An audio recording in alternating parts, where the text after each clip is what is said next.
He was a man for all seasons. His service to his people and the country is beyond measure. His peers celebrated his life more than his death. Congressman Salvador Escudero III leaves a legacy of what public service should be to all those who aspire to be public servants. His loyalty to friends is the envy of many. Sonny, you've been a dedicated public servant, and to me, a friend in capital letters. Goodbye, my friend. Please continue your advocacy by praying for us, especially the children of our country.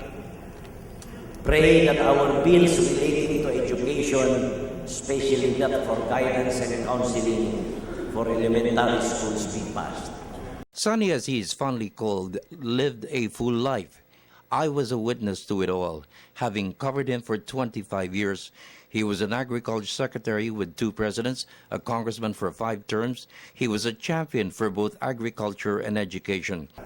Nais ko ipagsigaw ni Pagbunyi ang kanyang buhay at hindi kanyang pagkamatay, ang kanyang alaala at hindi ang kanyang pagpanaw. Sana gayon din po kayo. His work ethic is the ideal for his peers to follow, even when the worst took its toll on his death. Today, I am privileged to pay tribute to our esteemed colleague, a very respected person and good friend, the Honorable Salvador Sonny H. Escudero III from the 1st District of Sorsogon. We all know Sonny, as those who knew him even better than I did, was a dedicated man, and he gave many years of his life to the service of the Filipino people.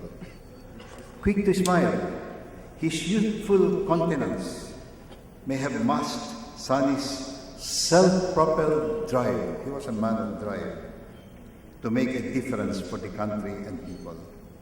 This 15th Congress, he would always address me with the title I'm going after in 2013.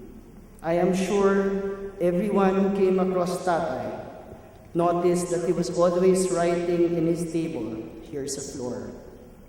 Yung bond paper na pinapatong niya sa yellow pad para pantay ang sulat at tuwid.